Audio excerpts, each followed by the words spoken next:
सिंह साहब, आपका we support Pushpendra channel पे बहुत बहुत स्वागत है।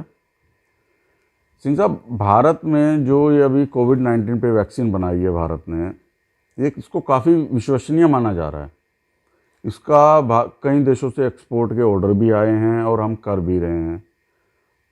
अचानक से इसके प्लांट में आग लगना एक शंका पैदा करता है। क्या इसमें किसी विदेशी ताकत का हाथ है, षड्यंत्र है, क्या है?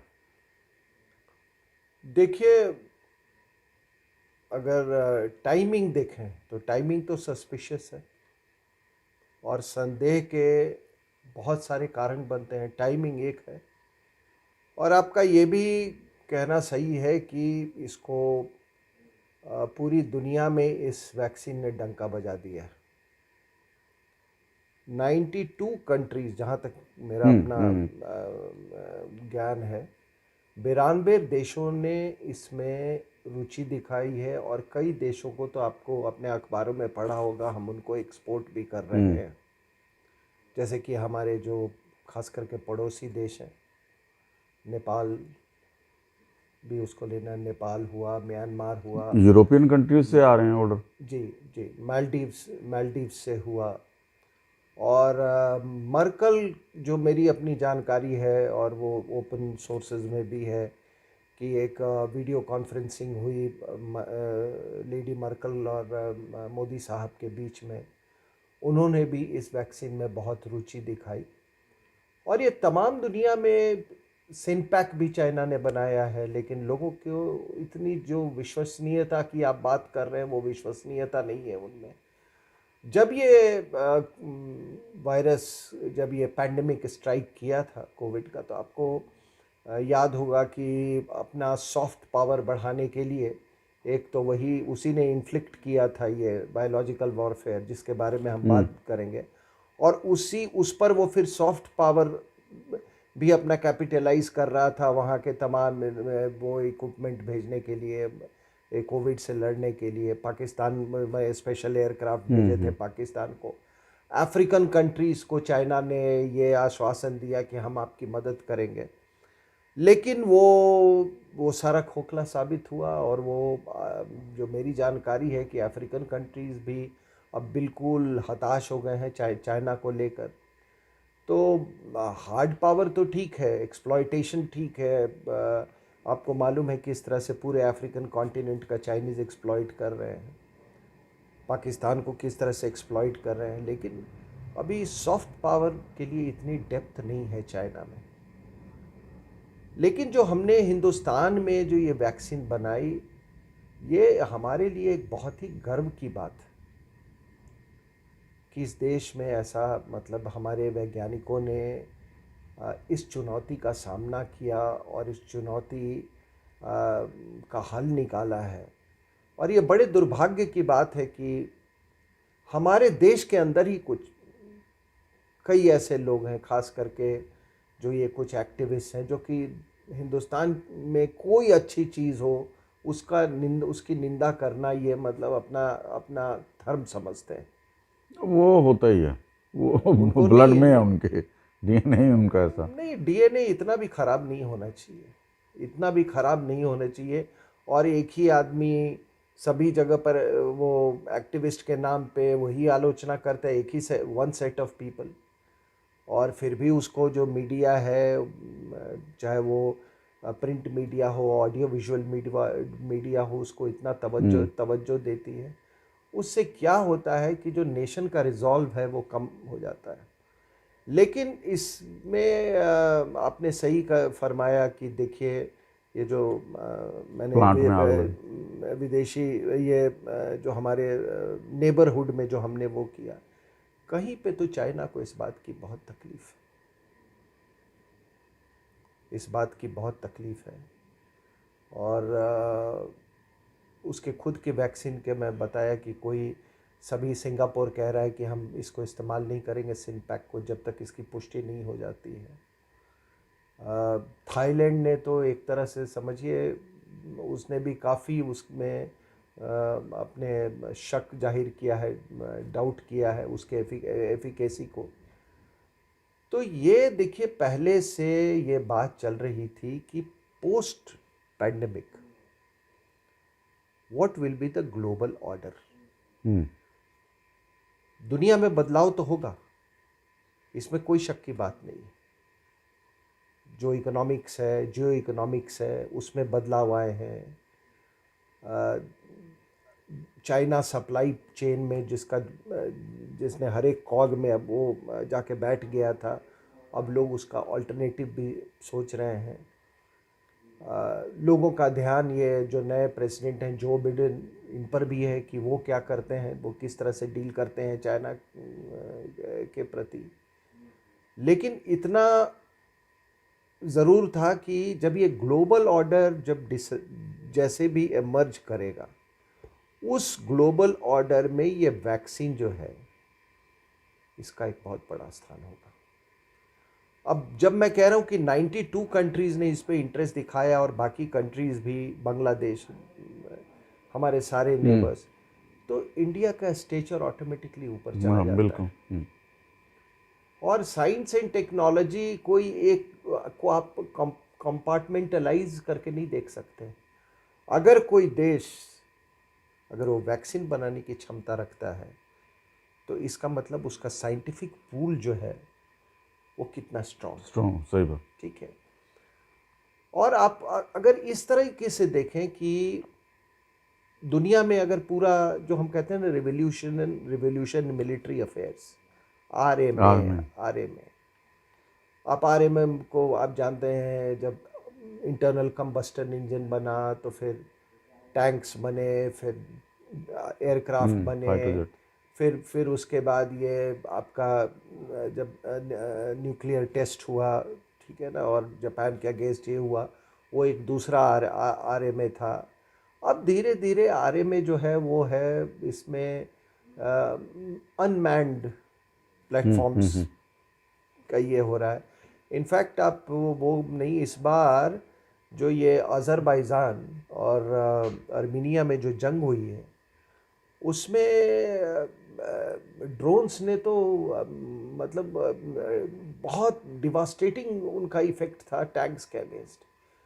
तो अब जितने विश्लेषक लोग हैं उसको ये देख रहे हैं कि क्या टैंक्स का ज़माना लद गया, क्या ये अनमैन्ड प्लेटफॉर्म्स का ज़माना आ गया। आपने देखा कि वो जनरल सुलेमानी को किस तरीके से ड्रोन के हमले से एलिमिनेट किया गया। तो ये एक हम लोग एक अनमैन्ड प्लेटफॉर्म्स की तरफ जा रहे थे। और फिर ये मिनिएचराइजेशन, आजकल लोग बहुत एक गलती करते हैं कि वो कहेंगे कि अच्छा आप दो जहाज़ के बीच में, मान लीजिए रफ़ाल और JF-17 में वो, हालांकि दोनों में कोई तुलना नहीं होनी चाहिए, तो वो बोलेंगे कि उसका रेंज इतना है, उसका एक्सेलरेशन इतना, उसका फ्यूल कैपेसिटी इतना, उसका ऑर्डिनेंस इतना। ये this is a very poor way of comparison. आज ये है कि जिसके पास इलेक्ट्रॉनिक वॉरफेयर, EW वॉरफेयर की कैपेबिलिटी ज़्यादा है जिस प्लेटफॉर्म पे, उसका सर्वाइवेबिलिटी ज़्यादा है। और ये भी कहा जा रहा है कि भाई अगर आपका एडवर्सरी का जहाज अगर दिख गया आपको, आप ख़त्म हो गए उस समय। तो ये एक रेवोल्यूशन इन मिलिट्री अफेयर्स है। इसी सिलसिले में मुझे लगता है कि ये बायोलॉजिकल वॉरफेयर जो ये चाइना ने किया, ये एक हालांकि ये जैविक युद्ध, तो बायोलॉजिकल वॉरफेयर बहुत पहले से चला रहा है। इसके बारे में, इसके तौर तरीक़ों पे, इसके पोटेंशियल के बारे में काफ़ी किताबें लिखी गई हैं, हमने भी पढ़ा है उसको। और लेकिन इस तरह इसका इस्तेमाल जो हुआ है, तो ये भी एक रेवोल्यूशन इन मिलिट्री अफेयर्स है। तो इस रेवोल्यूशन इन मिलिट्री अफेयर्स को अगर आप फैक्टर करके चलते हैं, तो इसमें तो अगर कोई सबसे उन्नत कंट्री और सबसे कोई काबिल देश साबित हुआ, वो हिंदुस्तान। इसमें कोई शक की बात नहीं है। अब इस क्षमता को डिग्रेड करने के लिए जाहिर सी बात है कि कुछ देश, खास करके चाइना क्योंकि उसकी चाइना उसको डिग्रेड करने के लिए कुछ न कुछ तो कर ही रहा होगा। तो इस तरह के मतलब यहाँ पे आग लग जाना और ये होना, मतलब देखिए, हर चीज़, मैं वही कहता हूँ, हर चीज़ के लिए वो स्मोकिंग गन का एविडेंस नहीं चाहिए। टाइमिंग बहुत बड़ी चीज़ होती है। अब महाराष्ट्र की सरकार कह रही है कि नहीं नहीं नहीं, प्रोडक्शन फैसिलिटी में नहीं हो। प्रोडक्शन फैसिलिटी, वो तो कहने की बात है भाई। जब आग लग जाए तो कुछ देर के लिए जो भी वहाँ पर प्रोसेस तो वैज्ञानिक रुकेगा। हैं और जो लोग काम करते हैं, उनमें थोड़ा सा तो वो आ ही जाता है ना, वो डर या भय मैं नहीं कहना चाहूँगा, लेकिन एक कॉशन, जब कॉशन आ जाएगा तो थोड़ा तो स्लो डाउन होगा। और महाराष्ट्र सरकार तो कहेगी ही, वो तो सर्टिफिकेट देगी कि कोई को कुछ नहीं हुआ, ये इससे हमारा नुकसान नहीं हुआ। दूसरी बात यह है कि हो सकता है इरादा कुछ और ज्यादा हो, वो मकसद में थोड़े कामयाब हुए हो, पूरी तरह से नहीं कामयाब। लेकिन इसमें कोई शक की बात नहीं है कि just going by the timing, ये एक सबोटाज था, ये एक सबोटाज था। क्योंकि जिस तरीके से इंडिया का जो वर्चस्व जो है ये बढ़ रहा था, एंटी बायोलॉजिकल वॉरफेयर को लेके वो बढ़ रहा था। तो अगर चाइना का फैक्टर आप कहें तो इसमें कोई शक की बात नहीं है कि ये तो एक बायोलॉजिकल वॉरफेयर था, जो कोविड जो था। बिल्कुल। और आप टारगेटिंग देखिए ना, और फिर आप टारगेटिंग पैटर्न उनका देखिए। टारगेटिंग कैसे हुआ? पहले वो एयरक्राफ्ट कैरियर में किया गया, वो रूजवेल्ट जो एयरक्राफ्ट कैरियर था, और ये रीगन, रोनाल्ड रीगन, ये दो एयरक्राफ्ट कैरियर को, ये उसी साउथ चाइना सी के एरिया में सक्रिय थे, उनको टारगेट किया गया। अब इतिहास में आपने पहले कभी सुना है क्या कि कोई प्लेटफॉर्म अपने सेलर्स की बीमारी के कारण, इतनी भारी मात्रा में सेलर्स के एफ्लिक्ट होने के कारण या क्रू के एफ्लिक्ट होने के कारण कोई इमोबिलाइज हो जाए या कोई पैरालाइज हो जाए? हमने तो नहीं सुना है। और फिर भी आप कहते हैं कि बायोलॉजिकल वॉरफेयर नहीं था। और जिस दौरान में ये साउथ चाइना सी में हो रहा था, उस समय चाइना तो ऐसे प्रिटेंड कर रहा था कि उसके देश में कुछ हुआ ही नहीं है। तो इस बायोलॉजिकल वॉरफेयर में देखिए, इस बायोलॉजिकल वॉरफेयर के जो टारगेटिंग है आपका, कुछ डायरेक्ट टारगेटिंग था, कुछ इनडायरेक्ट टारगेटिंग हुआ है। इनडायरेक्ट टारगेटिंग उसका यह भी हिस्सा था कि पहले तो आज इंडो पैसिफिक रीजन में आप देखिए चाइना का क्या कंसर्न है। चाइना का मेन कंसर्न क्या है इंडो पैसिफिक रीजन में, कि जो इसके इंडो पैसिफिक रीजन के जो मेन प्लेयर्स हैं, Japan, Taiwan, America, south Korea, Australia और इंडिया, ये जो मेजर प्लेयर्स हैं, मेन प्लेयर्स हैं इंडो पैसिफिक रीजन में, इनको किस तरीके से न्यूट्रलाइज किया जाए।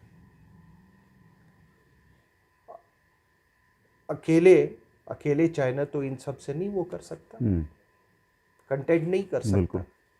तो इसलिए उन्होंने हर एक कंट्री को अपने अपने तरीके से इस दौरान में उन्होंने ये बायोलॉजिकल वॉरफेयर के द्वारा एड्रेस करने की कोशिश की।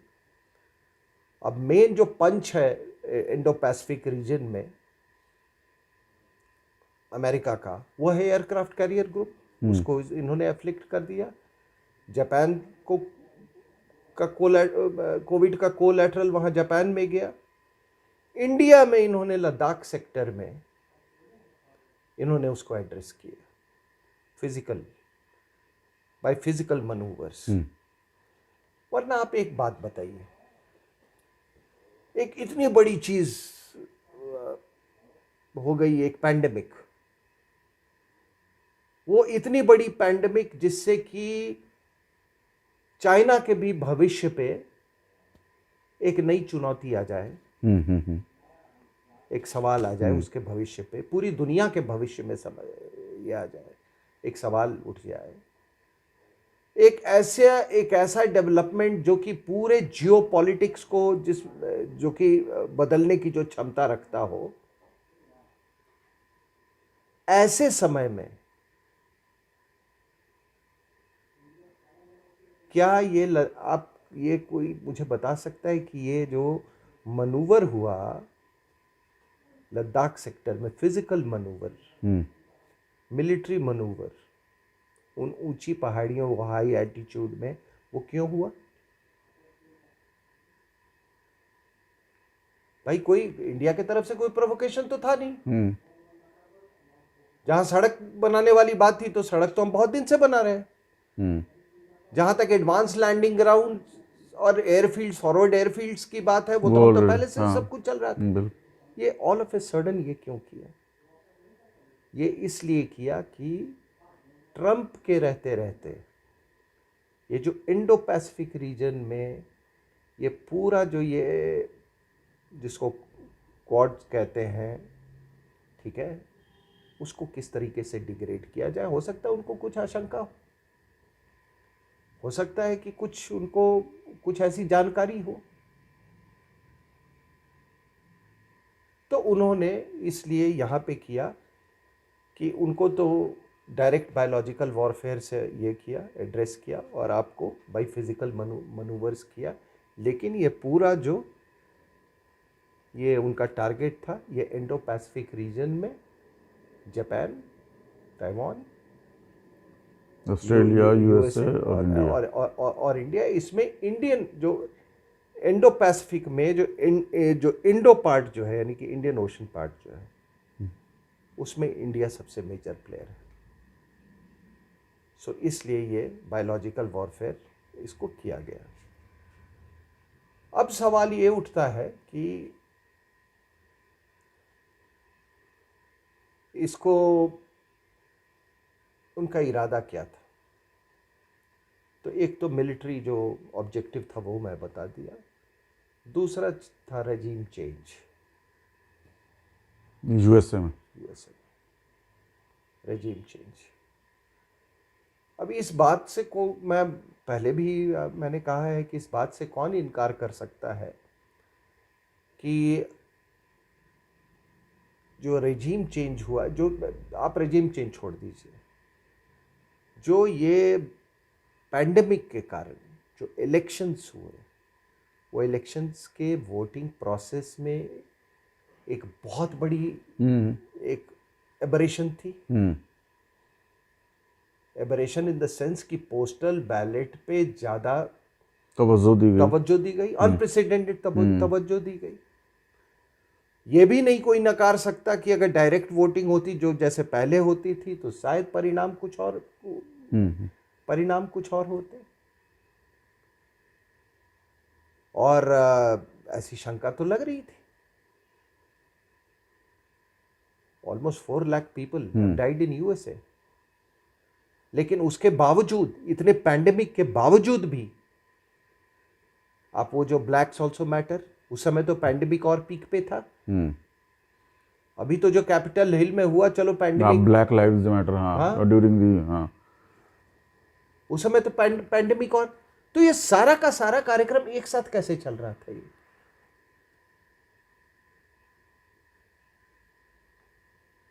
सारा कार्यक्रम एक साथ चल रहा, तो इसीलिए अब रजीम चेंज हो गया। और जो बाकी जो इसका जो कोलैटरल्स था, actually main target was US. जो कोलैटरल्स थे वो बाकी रेस्ट ऑफ द वर्ल्ड था, खास करके यूरोप और हमारे जैसे हमारे नेबरहुड में, हमारे देश में, वो हम लोग कोलैटरल से इफेक्टेड हुए। लेकिन इसमें कोई शक की बात नहीं है कि चाइना के द्वारा ये बायोलॉजिकल वॉरफेयर था, और ये बायोलॉजिकल वॉरफेयर के कई और उसके भी अपने कोलैटरल्स थे। फिजिकल मनूवर्स भी किया गया। अरुणाचल में भी कुछ कर रहा है वो। अरुणाचल, फिर से मैं वही बात कहता हूँ कि एक इतनी बड़ी घटना हो जाए, इतनी बड़ी घटना हो जाए और पूरे उसमें पैंडेमिक फैल जाए, और जिसका कि ब्लेम या शक जो है चाइना एक्विजिशन में चाइना पे लोग लगा रहे थे। ऐसे समय में ये इतनी सारी घटनाएं, वरना अगर पैंडेमिक जैसी चीज है वाकई में, अगर ये एक ऐसा पैंडेमिक होता जो कि हर देश को इक्वली एफ्लिक्ट करता, या हर देश इससे परेशान होता है इंक्लूडिंग चाइना, तो प्रायोरिटीज आपके अलग होते। फिर होता कि पूरे सभी देश मिलके इसका मुकाबला करते, ना कि वो अपनी फोर्सेस मूव कर रहा है। सभी देश उसका मिलके मुकाबला करते, क्योंकि उसके इट नोज नो बाउंड्रीज। भाई आपको तो ये भाई बहुत सारे इंडियंस अमेरिका में हैं, चाइनीज भारी मात्रा में हैं, सैकड़ों फ्लाइट्स तो है चाइना और यूएस के बीच में, तो उसका तो कोई बाउंड्री है नहीं। लेकिन हम उनको इससे कोई चिंता नहीं। ऐसा लग रहा था कि इसके पहले कि आप पूरे, अगर आप जो इवेंट्स हुए हैं ये पैंडेमिक आउटब्रेक के बाद, उसको आप कॉम्प्रेस करके देखो, आप इस कंक्लूजन में पहुंचोगे कि ऐसा लग रहा था कि जैसे ये बायोलॉजिकल वॉरफेयर का जब तक कहर है, सारे जो आपके इश्यूज हैं उसको आप एड्रेस कर डालो। मैं चीन की बात कर रहा हूँ। शायद यही रीज़न होगा कि ग्लोबल ऑर्डर में अपनी पोजीशन स्ट्रॉन्ग करने के चक्कर में उसने वैक्सीन पहले ही बना रखी हो, बाद में देता, अपने सब कुछ सेटल करने के बाद मामले, और इंडिया ने जैसे बना दी, यहाँ आग लगवा दो। यार एक बात बताओ, पूरी दुनिया परेशान घूम रही है, कहाँ चीन कहाँ अमेरिका, पूरी दुनिया परेशान घूम रही थी, परेशान है। चीन ने कभी कोई परेशानी जाहिर की है? कोई न्यूज़ ही नहीं आती उसकी। हाँ, इस बारे में। हाँ, बगल में जापान परेशान, अमेरिकन्स परेशान, 2 एयरक्राफ्ट कैरियर एफ्लिक्ट हो गए, हिंदुस्तान परेशान, साउथ कोरिया परेशान, सभी परेशान, यूरोप पूरा पूरा यूरोप परेशान, ब्रिटेन। और चीन का ऐसा भी ये प्रिटेंड कर रहा था कि जैसे कुछ हुआ ही नहीं। और जितने प्रो चाइनीज फोर्सेस हैं उनमें वो भी नहीं परेशान। ये जो आपके जो सो कॉल्ड किसान आंदोलन में जो बैठे हुए हैं, इसमें भी प्रो चाइना एलिमेंट्स बहुत सारे बैठे हुए, इनको भी कोई परेशानी नहीं है, और किसी को परेशानी नहीं है। माननीय न्यायालय को भी कोई परेशानी नहीं है, माननीय जो हमारी पूरी हेल्थ स्वास्थ्य की व्यवस्था जो है उनको कोई परेशानी नहीं है कि आखिर वहाँ मतलब क्या वो आंदोलन तक पहुँचते पहुँचते सारे वायरस अपने आप मर जाते हैं। हमको और आपको तो पुलिस वाला मास्क ना पहने तो आपको 2,000 रुपये फाइन कर देगा, उनको कोई फाइन करने वाला नहीं है। तो कुछ ये बात समझ में नहीं आती मेरी। और मान लीजिए कि उसमें क्या एक भी कैरियर नहीं है, उसमें एक भी कैरियर नहीं है। इतने सारे ट्रैक्टर्स कहाँ कहाँ से आ रहे हैं, उनमें कोई वायरस का कैरियर नहीं है। So this is selective biological warfare in a selective and targeted way. और मैं तो यूं कहूँगा कि बिडेन साहब और वो जो महिला हैं वाइस प्रेसिडेंट कमला हैरिस, और उनके कई वो सीनेट के कुछ मेंबर्स, कुछ नए एडमिनिस्ट्रेशन के जो मेंबर्स ओथ लेने से पहले, जिसको वो इनाग्रेशन सेरेमनी बोलते हैं, उसके पहले वहाँ कैथेड्रल चर्च में गए। वो बड़ा पुराना चर्च है कैपिटल हिल में, 1840 का बना हुआ वो चर्च है। वहाँ पे गए, दुआएं मांगी, थैंक किया होगा ईश्वर को, करना भी चाहिए। लेकिन मुझे लगता है कि बिडेन को और उनकी पूरी टीम को चर्च में के अलावा उनको चाइना को भी थैंक्स बोलना चाहिए।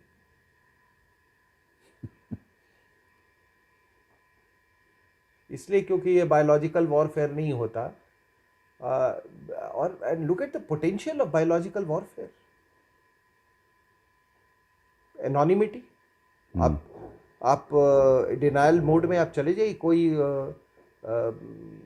आप पर कोई वही स्मोकिंग गन वाला वो तो प्रूफ रहेगा नहीं आपके उसका। इसका पोटेंशियल देखिए,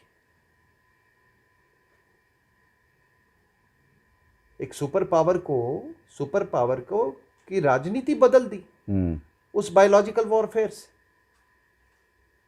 घुटनों पे लाके बिठा दिया। गुड ना। तो उनको तो उसके लिए थैंक करना चाहिए। लेकिन हाँ, एक ब्रीफ एसाइड जितेंद्र जी, कि ये बात तो जहन में ज़रूर आती है कि ये वहाँ की परंपरा है। बाय द वे, ओबामा ने भी उस वही चर्च में वो गए थे। तमाम ये जितने प्रेसिडेंट वहाँ पे हुए हैं, जॉर्ज बुश, रोनाल्ड रीगन, सभी वो यही परंपरा अपने आप को क्रिश्चियन कंट्री कहते हैं ना। हाँ। सो देयर उनको दे आर वेरी क्लियर कि वो एक क्रिश्चियन कंट्री है। They are very clear. हमारे यहाँ मंदिर चले गए थे हाँ, ओथ से पहले। ये सारे नालायक पीछे पड़ जाएंगे। और तो और आप इसकी बात कर रहे हैं, ये हिंदुस्तान में ही है, और ये हिंदुओं में कमी है। आप उसका देख लीजिए। मुझे याद है कि ये डेविड कैमरन, 2011 की बात है, 2011 में किंग जेम्स बाइबल का 400 वो था, एनिवर्सरी था। 400 पहले किंग जेम्स बाइबल लिखा गया था।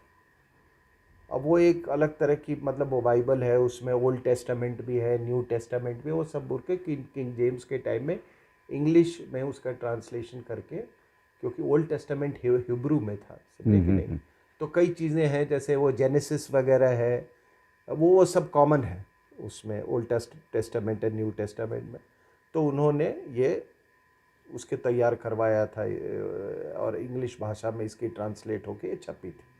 उसका 400th एनिवर्सरी था। उसमें डेविड कैमरन ने अपने भाषण में बोला कि हम एक क्रिश्चियन कंट्री हैं और इसमें कोई संदेह की गुंजाइश नहीं है।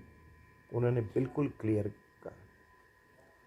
अभी राजापक्षे साहब श्रीलंका में, उन्होंने ओथ लिया, वो भी जाके वहीं पर किया उन्होंने, अपने जो बुद्धिस्ट टेम्पल है कोलंबो में, वहाँ पर जाके उन्होंने ओथ लिया। ये केवल हिंदुस्तान में ऐसा भी है, ये नौटंकी। इलेक्शन से पहले सभी जगह दे आर वेरी क्लियर। कि इनको कि उनका नेशनहुड किस चीज़ पे प्रेडिकेटेड है, उनको बहुत, दे आर वेरी क्लियर। तो ये तो मैं ऐसे ही जब चर्चा हुई तो मैं इसके बारे में, लेकिन हाँ इतना ज़रूर कहूँगा कि जीसस को थैंक करने से ज़्यादा बिडेन और कमला हैरिस को, चाइना को थैंक्स करना चाहिए। सिंह साहब, अभी आपने किसान आंदोलन की भी बीच में बात की। इस कोविड की महामारी के दौरान भी किसान आंदोलन क्यों हो रहा है? दिल्ली के बॉर्डर्स पे बैठे हैं किसान हमारे, और उसमें भी देखा जाए तो जैसे अभी आपने भी बताया था, वही मेधा पाटकर, योगेंद्र यादव जैसे प्लेयर और भी कुछ वही चेहरे नज़र आ रहे होते हैं। तो इस कोविड की महामारी में भी ऐसा क्यों हो रहा है? देखिए, आप एयरपोर्ट पे चले जाएं, रेलवे स्टेशन पे चले जाएं, किसी सार्वजनिक जगह पे चले जाएं, लोग एहतियात कर रहे हैं, मास्क डाल के चल मास्क रहे हैं, मास्क डल शील्ड रहे डाल के हैं। चल रहे हैं। परिवारों में चले जाएं, लोगों ने अपने बुज़ुर्गों को बहुत प्रोटेक्ट करके रखा हुआ है। आप अगर अपने किसी दोस्त, अपने रिश्तेदार के वृद्ध माता या पिता से मिलना चाहते हैं तो लोग ने उसमें एक डिस्टेंसिंग का एक नॉर्म लगा रखा है, ठीक है ना। कई बार मैं जैसे कहीं कहीं पे गया हूँ तो किसी ने कहा कि भाई आप खिड़की से बात कर लो। स्थिति यहाँ तक आ गई थी। आपने एयरपोर्ट पे अगर थोड़ा सा नाक के नीचे आपने किया तो आपके साथ जो सह यात्री है वही आपको टोक देगा कि भाई आप अपना मास्क ऊपर कीजिए। बच्चों को लोग खास करके प्रोटेक्ट कर रहे हैं। स्कूल बंद हैं, अभी तक नहीं बोले। हाँ। कॉलेज बंद हैं, बच्चे खेलने नहीं जा रहे हैं।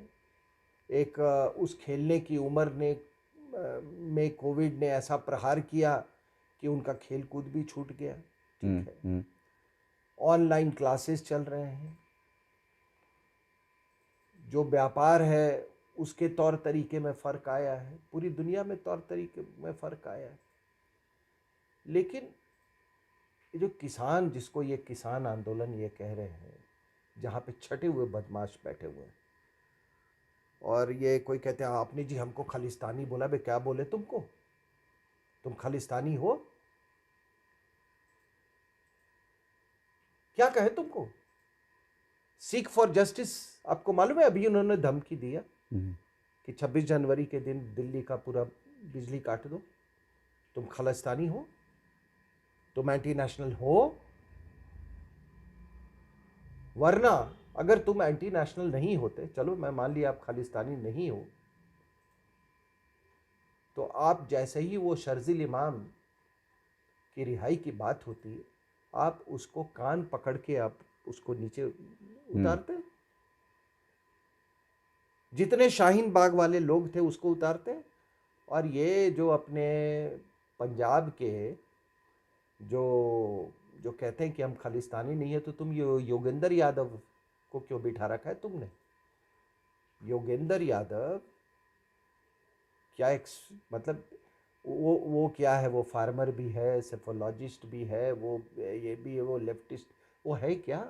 लेकिन हाँ, इतना जरूर है कि जहाँ भी भारत के अनहित की बात होती हो वहाँ योगेंद्र यादव, वहाँ ये योगेंद्र यादव, ये एक तो औरतों की तरह बात करता है ये, ठीक है ना। वहाँ पर ये आदमी, मतलब इसकी आवाज़ देखना, वो कैसे ऐसे लोगों में क्रिमिनलिटी बहुत ज़्यादा होती है। ये मैं आपको क्रिमिनल साइकोलॉजी की मैं बात कर रहा हूँ। ये हर जगह पे है ये। तो उसको क्यों तुमने बिठा रखा? और फिर कहते हमको खालिस्तानी क्यों बोलते हो, हमको देशद्रोही क्यों बोलते हो, हमको ये अरुंधति, अरुंधति रॉय, उसका क्या मतलब? वही कह रहे हैं, यही लोग सभी जगह रहे। यही लोग अर्बन नक्सल्स के साथ हैं, यही लोग जाके अरविंद केजरीवाल के साथ बैठ जाएंगे, यही लोग शाहीन बाग में चले जाएंगे। अगर कोई ये कहता है कि ये खालिस्तानी नहीं है और ये देशद्रोही नहीं है, वो व्यक्ति देश के साथ पाप कर रहा हूं। मैं इस गेम में नहीं हूं लोगों को खुश करने का। तो मैं जो आपको कह रहा था, बात चली थी कोविड से, ये बायोलॉजिकल वॉरफेयर से, कि अब सभी लोग अपने बुजुर्गों को प्रोटेक्ट कर रहे हैं, बच्चों को प्रोटेक्ट कर रहे हैं। सारा जो बिजनेस के तरीका है, जो आम जिंदगी है, वो पूरी उथल पुथल हो गई है। और यहाँ पे कुछ नहीं हुआ, ना इनको बुजुर्गों की चिंता है। बुजुर्ग भी बिठा रखे हैं, बुजुर्ग भी बिठा रखे हैं, औरतें भी, बच्चे तक है। और कह रहे हैं कि शहीद है। यार शहीदी होना, मृत्यु होना दो अलग चीज है। शहीदी होने वाले लोग अपने ही देश के गणतंत्र दिवस को रोकने की बात नहीं करते हैं। हम्म, अब पता नहीं हमारे सनातन धर्म में स्वर्ग नरक का नारा यह है, लेकिन जो ये शाहीन बाग वाले जो बैठाए हुए हैं वो तो कहते हैं ना, वो तो 72 हुरों और उसकी बात करते हैं ना।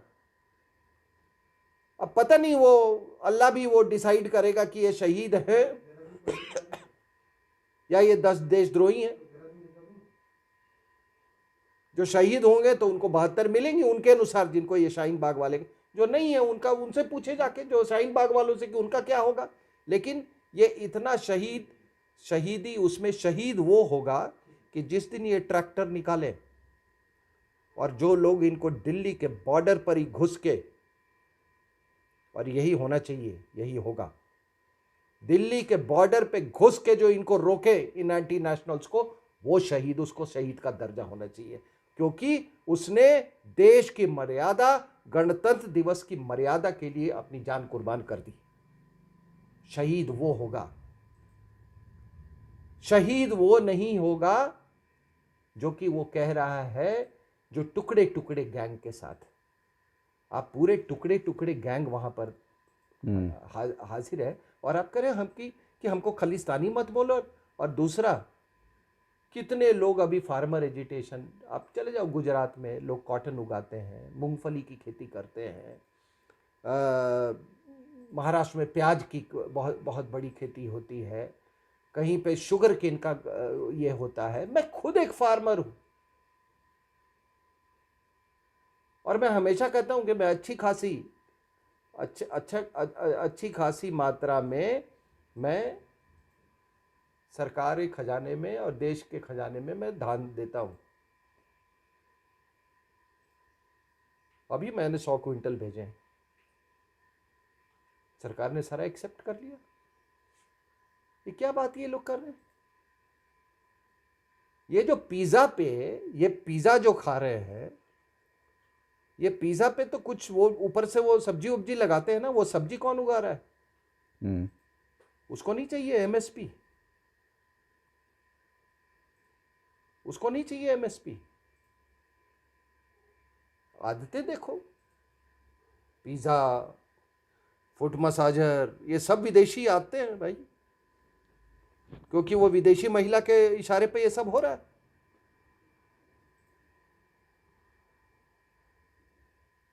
और ये आप अगर इसको आप अगर जोड़ के देखो, ये बायोलॉजिकल वॉरफेयर, किसान आंदोलन, ब्लैक्स लाइव मैटर, ये सारा चीज़ आपने, लद्दाख में स्टैंड ऑफ,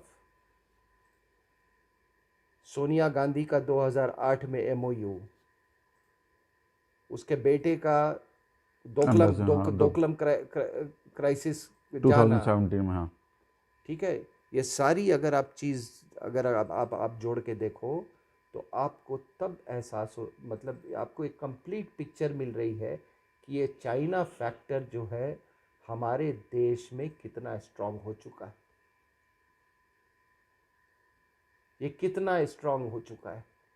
देखो, पहले सोवियत यूनियन और चाइना में यही फ़र्क है कि ये वेल्दी हैं, सोवियत यूनियन के पास पैसा नहीं था। ये वेल्दी हैं तो ये जितने आपके ये लेफ्ट वाले जो जर्नलिस्ट जो थे, हिस्टोरियन जर्नलिस्ट, अब उनको कौन सस्टेन कर रहा है? कोई टिंट मिंट, मैं हमेशा कहता हूँ ये लोग जो चला रहे हैं, कहाँ से इनको पैसे आ रहे? ये तो ये पूरी लॉबी जो है, तो ये अगर ये कह रहे हैं कि हमको खालिस्तानी मत, अरे क्या बोले तुमको, क्या बोले? फंडिंग तो हो ही रही है ना कहीं से है? जो हम टेंटों लोग में यार, हमारे जैसे लोग, आपके जैसे लोग, हम छोटी से इंडिया क्रिकेट मैच जीत गया, वो ऐसा लगता है कि मानो कि कितना बड़ा ये एक नेशनलिस्ट एक अचीवमेंट है। ये कोविड वैक्सीन पूरे दुनिया में उसका डिमांड है, कितनी बड़ी अचीवमेंट। और ये लोग हर आप टेलीविज़न खोलो, इनके बाइट सुनो, इनके स्टेटमेंट सुनो, आपको केवल गंदगी गंदगी, ओनली बिटरनेस, नेगेटिविटी।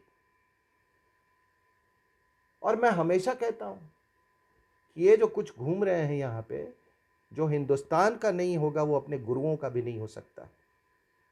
और ये तमाम जो ये देश है ना आज, जो ये कनाडा और वगैरह, उनको भी एहसास होना चाहिए कि ये अगर हिंदुस्तान के नहीं हुए तो ये तुम्हारे भी नहीं हो सकते कभी,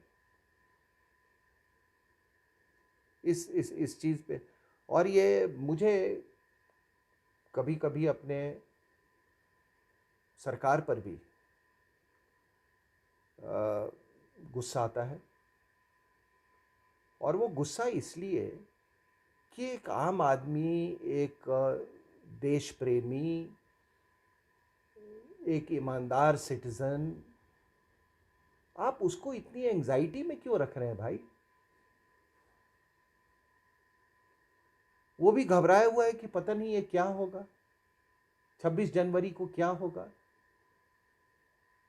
सब कुछ आपने इनको कर दिया, आपने इतना लंबा रोप दे दिया कि चलो ये पूरे ये है, हम सस्पेंड कर देंगे, वो जो है नया कानून है हम इसको सस्पेंड कर देंगे। फिर भी नहीं जी, हम तो इसको रिपील ही करवा के जाएंगे यहाँ से।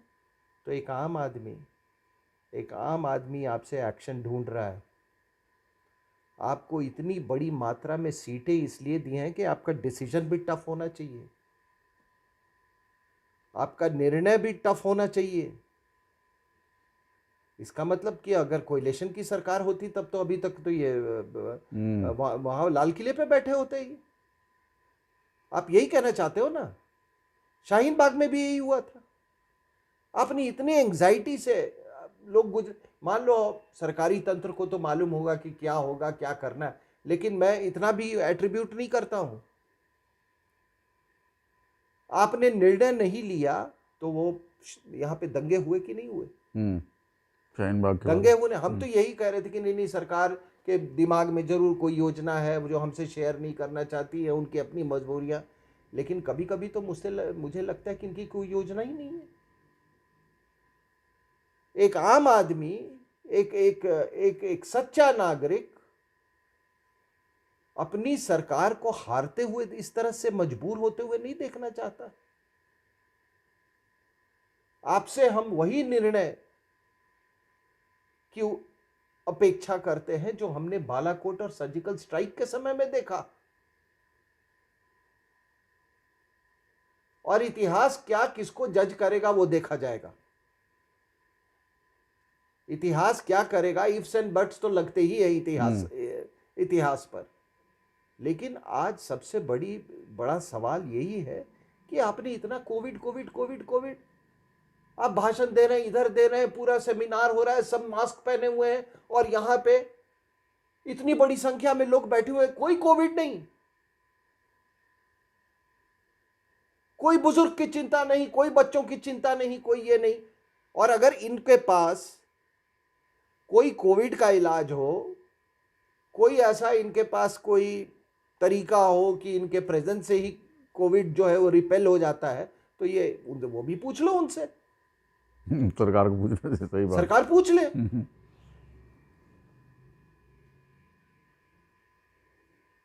और वो कह रहे हैं, वो तो शरेआम कह रहे हैं। तो आप भाई, हम तो दिल्ली में रहने वाले, अगर इस तरह से हम हर दिन कोई, वी आर अंडर सीज। आज का ये खबर है साहब कि एक रिपोर्ट है टाइम्स ऑफ इंडिया में शायद ये है कि अभी तक जब से ये देशद्रोही बैठे हुए हैं 50,000 करोड़ रुपए का नुकसान हुआ है हिंदुस्तान को।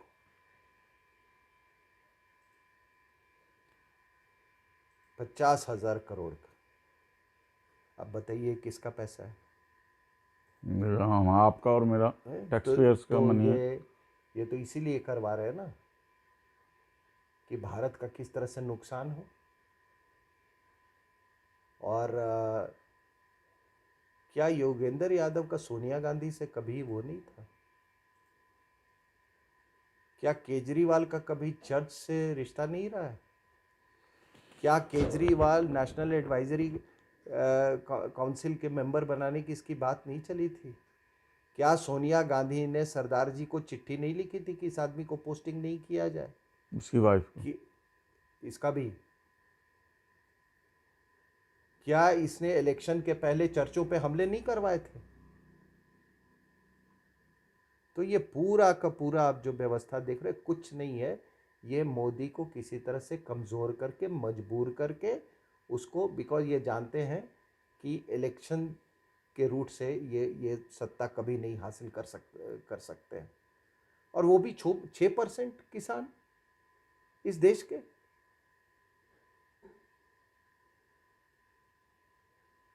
तो ये देखिए, ये सरकार को इस तरह से, the government has no business to put it citizens in so much anxiety, especially जो लोग यहां दिल्ली में रह रहे हैं। क्योंकि देश में आज इतनी बड़ी बड़ी अचीवमेंट हो रही, मैंने बताया क्रिकेट में देखो, इसमें ये अभी ट्रेन्स का one of the biggest achievements, double deckers train चल रहे हैं, फ्रेट कॉरिडोर बना है। आप जाके वो सफाई देख लो आप रेलवे स्टेशन की, आप ट्रेन की पंक्चुअलिटी में जो इम्प्रूवमेंट हुआ है वो देखो आप। ओवरऑल सब कुछ अच्छा हो रहा है देश में, और आपको वही चीज़ आपको दर्द दे रहा है। और फिर कहते हो कि हमको एंटी नेशनल्स बोल रहे हो जी। और क्या ये एंटी नेशनल्स नहीं है तो क्या हुआ? जिस शाहबेग सिंह ने 71 की लड़ाई में, जिनको इतनी तारीफ उनका हुआ और उनको अवार्ड मिले, उसी शाहबेग सिंह को हिंदुस्तान की फौज ने खुद मारा। और मारना भी चाहिए था, क्योंकि उसने हरमंदिर साहब को उसने नापाक कर दिया। जिस आदमी ने मोर्चा बनाया गोल्डन टेम्पल के अंदर में, अरे कायर तो अंदर बैठ के लड़ते हैं, तुम तो 1.25 लाख के बराबर हो, बाहर जाके लड़ना चाहिए था। तुमने तो वो पूरे गोल्डन टेम्पल में वो तुमने मोर्चा बनाया और वो बंकर होल्स बनाए, उसमें अपमान किया तुमने, और आज उसी का फोटो लेके आप घूम रहे हो।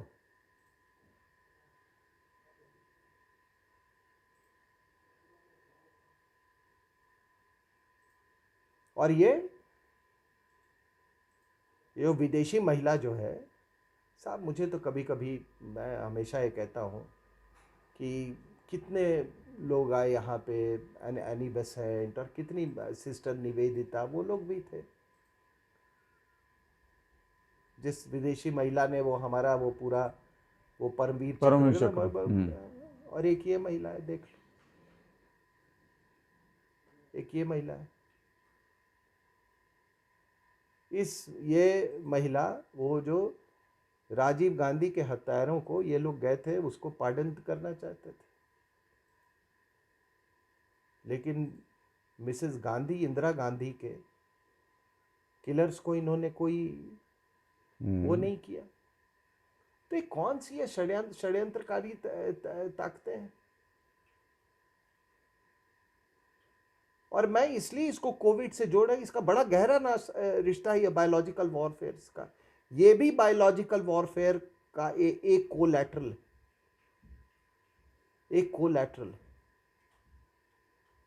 और सरकार को इसके बारे में जवाब देनी चाहिए।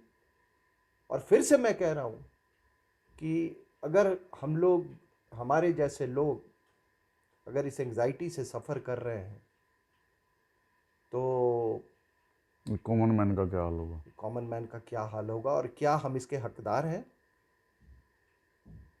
क्या हम इसके हकदार हैं? आप एक अपराइट और ईमानदार अपराइट और एक ट्रू इंडियन सिटीजन को आप इस तरह से रिवॉर्ड कर रहे हो कि हर 2 दिन के बाद कोई लेफ्टिस्ट, कोई ये, वही अरुंधति रॉय वो कश्मीरियों के साथ भी बैठ जाती है जाके, वही लेफ्टिस्ट के साथ भी बैठ जाती है, वही वकील अर्बन नक्सल्स के लिए भी जाके खड़ा हो जाता है, वही खालिस्तानी के लिए खड़ा हो जाता है, वही। और जज साहब लोग पूछते नहीं है कुछ। ये बात, यही बात मैं बार बार दोहराता हूँ। जो इस बंच ऑफ पीपल हैं वही सब। नहीं, मैं ये मानने को तैयार नहीं, बिल्कुल ये मैं मानने को तैयार नहीं हूं कि ये थोड़े से लोग हैं। नहीं, उनके पीछे ताकतें बहुत बड़ी बड़ी हैं, मैं बट ये बिल्कुल मानने को तैयार नहीं हूं, क्योंकि हम भी, आपको मालूम है कि हम जगह जगह जाते हैं, मैं और पुष्पेंद्र जी, और जो लोग हमसे फ़ोन पे बात करते हैं, कमेंट्स पे बात करते हैं, एक बहुत तूफान नहीं तो हवा तो ज़रूर चली हुई है पंजाब में। ये अगर कोई कहता है वो डायलॉग कि ना handful of people, no sir, I am not going to believe it. ये बहुत दिन से आप कश्मीर में भी आपने यही गलती की थी, थोड़े से लोग, थोड़े से लोग, थोड़े से लोग। अब थोड़े से लोग ने आपके पूरे 500,000 हिंदूज को वहाँ से वो करवा दिया। एक्सोडस हो गया तो उनका। थोड़े से लोग, तो मुझे क्या मतलब है थोड़े से लोग से? अभी भी आप वही गलती कर रहे हो, जबकि हवा का रुख कुछ और बताता है। हमसे भी लोग बात करते हैं कि सर आप इसको एड्रेस कीजिए, और हम लिहाज से नहीं इसको एड्रेस करते थे कि शायद ये हवा का रुख बदल जाएगा, लेकिन नहीं। और जो बाहर में है ये खालिस, मतलब जो सिख भाई लोग यूरोपियन कंट्रीज में 80% 80 to 90% they are Khalistanis. 80 to 90%। ये मैं ये नहीं बिलीव करता कि ये थोड़े से लोग, ये जब आप कोई कार्रवाई नहीं करना चाहते हो ना, या आप स्केप रूट ढूंढते हो, तब आप ऐसी बातें करते हो कि ये थोड़े से ही लोग। अरे थोड़े से लोग तो मतलब ये थोड़ा थोड़ा करके ये तो वो 1950 में भी ये हुआ था, यही बात हुई थी। तो थोड़े से लोग कभी खत्म नहीं हो रहे, थोड़े से लोग। सिंह साहब, पहले भी दिल्ली के सीएम केजरीवाल ने 26 जनवरी को डीरेल करने की कोशिश की। अब जो धमकी दी जा रही है कि दिल्ली की, ये सिख फॉर जस्टिस के द्वारा, कि दिल्ली की बिजली काट दी जाए, आपके विचार में इन समस्याओं का समाधान क्या है? बिल्कुल आपने सही याद दिलाया। 2000 जनवरी 2014 यही वक्त था। हाँ बिल्कुल। 2014 में केजरीवाल ने वो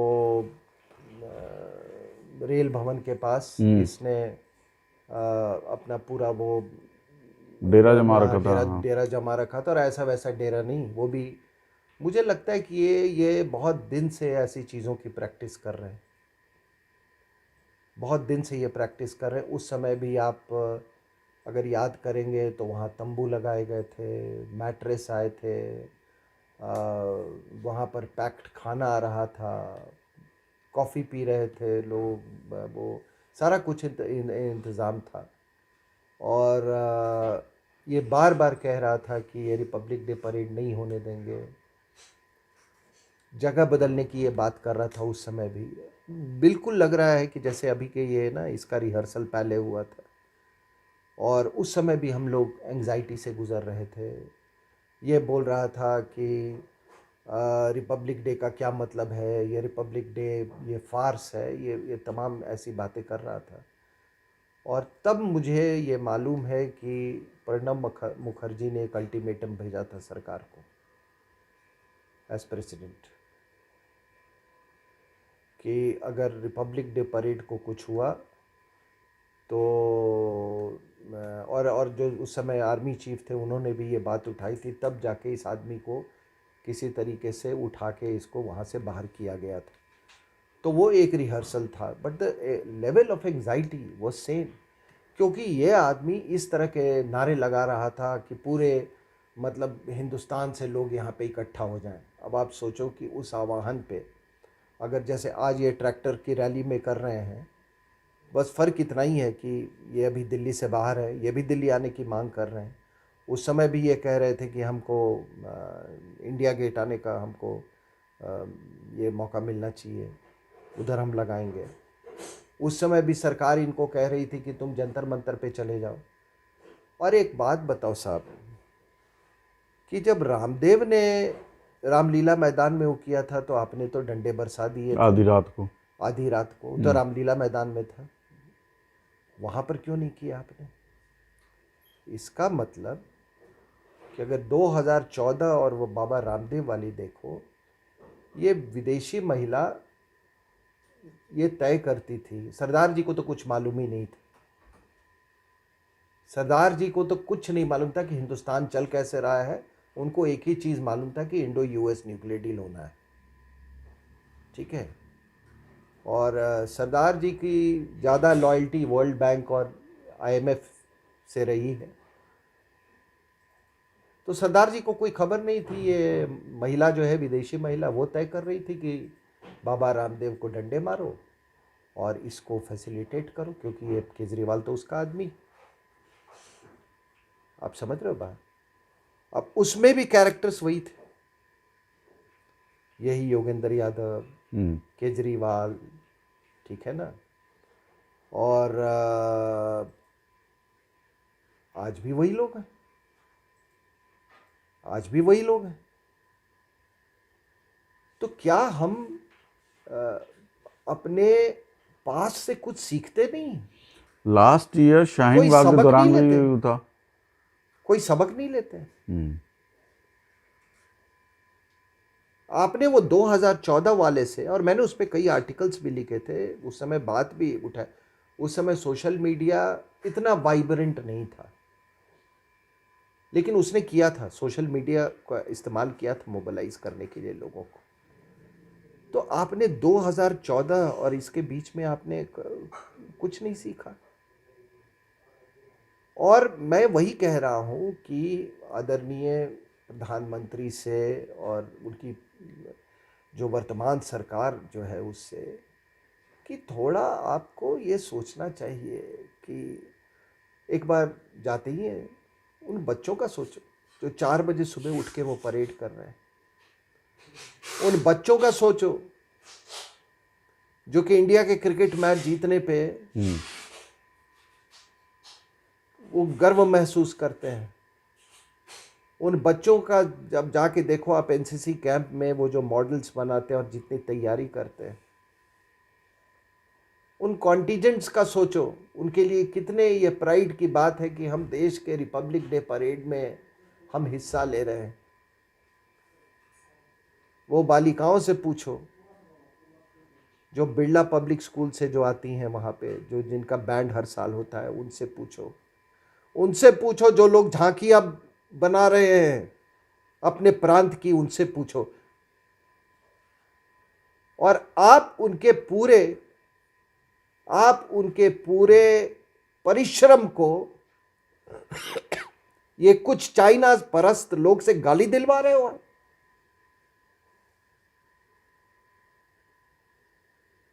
पूरे परिश्रम को आप नकार रहे हो उनको। ये चाइना परस्त लोग, और ये कौन सी वो है भाई? ये कौन सा प्रजातंत्र है? ये कौन सा प्रजातंत्र है?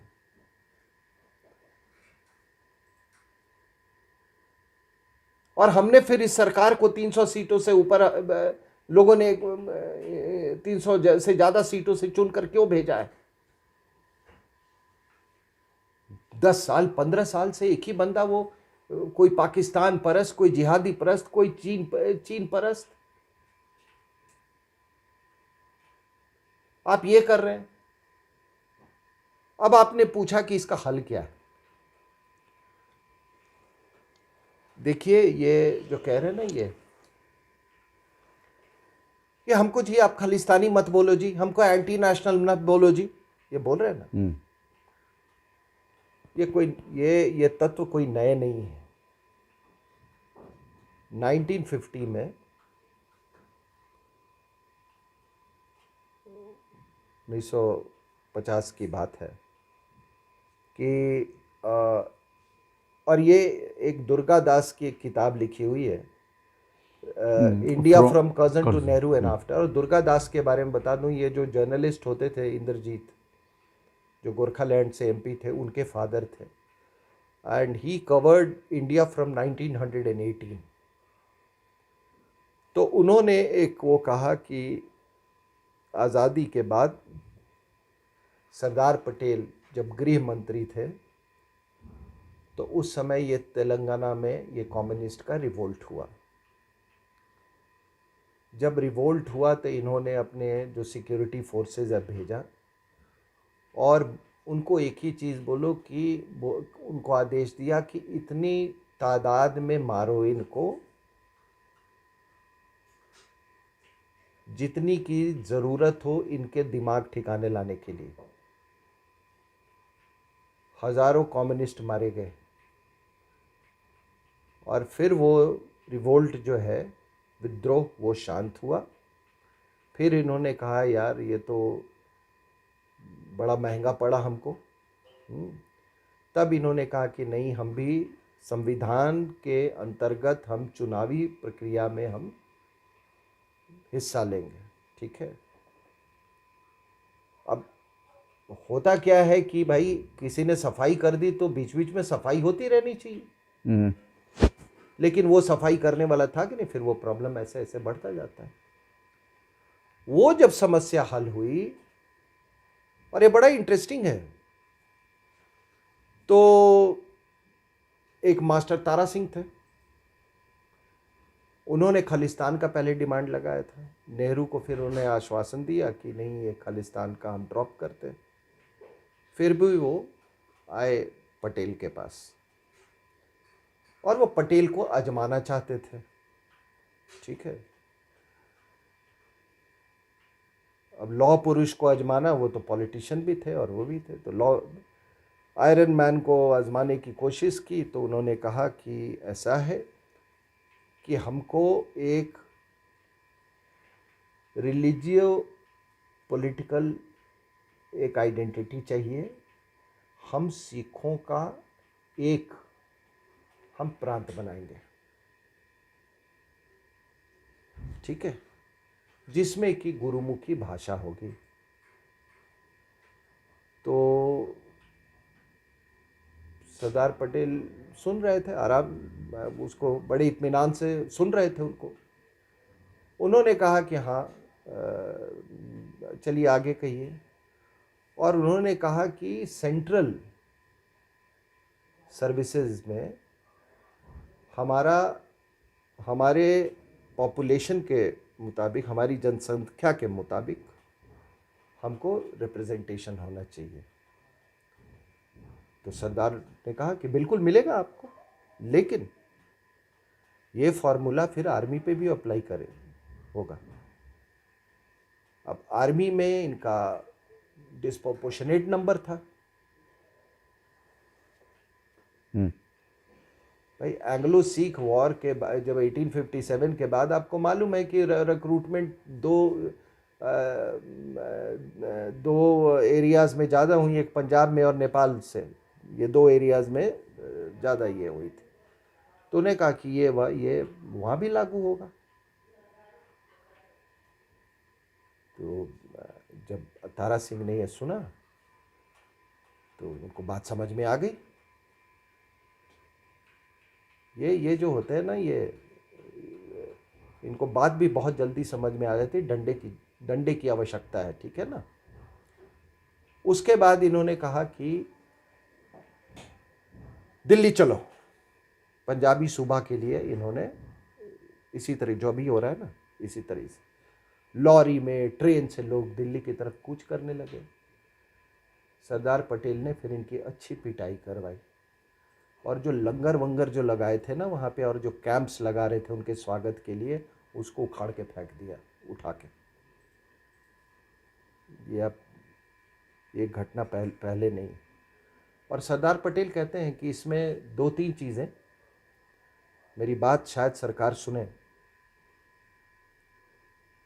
जो मैं कह रहा हूँ वो पढ़ ले जाके, वो India from Curzon to Nehru and after. तो उन्होंने कहा कि जब ये बाद में सरदार पटेल ने बोला कि मैं इस समस्या का समाधान इसलिए ढूंढ पाया कि पहली बात कि मेरा इंटेलिजेंस बहुत अच्छा था, कौन कौन नेता है, किस बैकग्राउंड से, कहाँ से प्रेरित हैं, ये सब हमको मालूम था। इनके आपस में डिफरेंसेस क्या है वो हमको मालूम था। सरदार बलदेव सिंह जो डिफेंस मिनिस्टर थे उनका बड़ा मदद मिला उनको। और तीसरा एक वो एक डिप्टी कमिश्नर इन्होंने वहाँ से बुलाया था अजमेर से, मैं नाम भूल रहा हूँ, वो ये ऐसे सिचुएशंस को हैंडल करने में वो बड़ी काबिलियत रखता था, उसको इन्होंने तो इंटेलिजेंस, गुड पेनिट्रेशन और of course I mean negotiating skills और डंडा, फर्म हैंड। डंडा, ठीक है। तो तेलंगाना में कम्युनिस्ट ख़त्म किए, आज तेलंगाना हॉटबेड है माओइज्म का। तारा सिंह